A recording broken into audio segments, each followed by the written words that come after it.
প্রিয় বন্ধুরা, আমি শামশাদ টার্কি থেকে আপনাদের সবাইকে শুভেচ্ছা জানাই। আজ আমরা চলেছি ইস্তাম্বুলের বেসিকটাস জেলায়। ইস্তাম্বুলের এটা একটা অংশ এবং এখানে একটা ঐতিহাসিক স্থাপনা আছে, দোলমাবাচে প্যালেস। দোলমাবাচে প্যালেস একটা ঐতিহাসিক স্থাপনা টার্কির। এটা রোমান সাম্রাজ্যের পতনের পরে অটোমান সাম্রাজ্যের শুরুতে গুরুত্বপূর্ণ প্রাসাদ হিসেবে কাজ করেছিল এবং অটোমান সাম্রাজ্য বা অটোমান এম্পায়ারের সময় এটা প্রধান কেন্দ্রবিন্দু ছিল টার্কি পরিচালনার ক্ষেত্রে।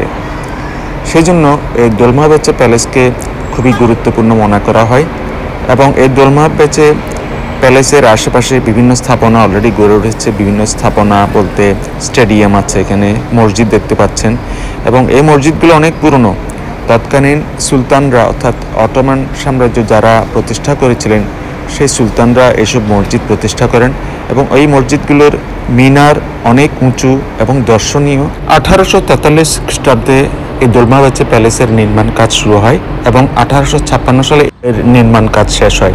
1856 থেকে 1887 সাল পর্যন্ত এখানে টার্কির প্রশাসনিক প্রধান কাজগুলো এখানে হতো এবং এরপরে আবার 1909 থেকে 1922 এই সময়েও টার্কির প্রধান প্রশাসনিক কেন্দ্রবিন্দু ছিল এই দোলমাবাচে প্যালেস। সেজন্য এই দোলমাবাচে প্যালেসের একটা ঐতিহাসিক গুরুত্ব রয়েছে। এখানে আপনারা দেখতে পাচ্ছেন খোদাই করা আছে, আরবিতে লেখা লা ইলাহা ইল্লাল্লাহু মুহাম্মাদুর রাসূলুল্লাহ।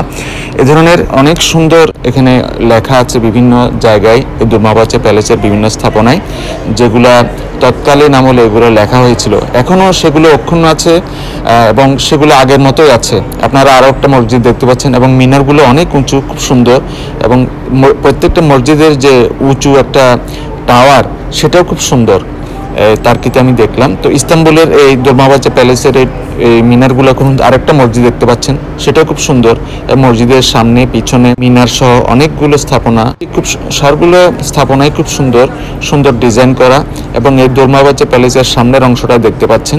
এদিক দিয়ে মেইনলি ঢুকতে হয় দোলমাবাচে প্যালেসের ভিতরে। অটোমান সাম্রাজ্যের 31তম সুলতান আব্দুল মাজেদ ফার্স্ট এই প্রাসাদের নির্মাণ কাজের আদেশ দেন।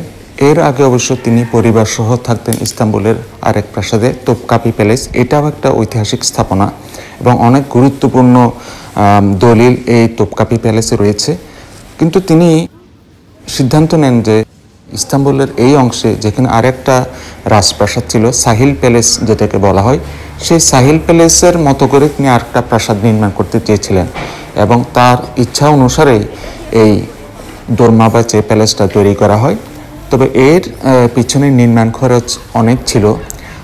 এখানে ইতিহাসবিদরা বলছেন প্রায় 5 মিলিয়ন সোনা এখানে ব্যবহার করা হয়েছিল এই প্রাসাদটা নির্মাণ করতে এবং ওজন অনুপাতে এটা ছিল 35 টন সোনা, অর্থাৎ 35 টন সোনা ব্যবহার করা হয়েছিল এই প্রাসাদ নির্মাণ করতে, যেটার বর্তমান বাজার মূল্যে $1.2 বিলিয়ন। ডিয়ার ভিউয়ার্স, আজ এখানে রাখছি। সবাই ভালো থাকবেন, সুস্থ থাকবেন।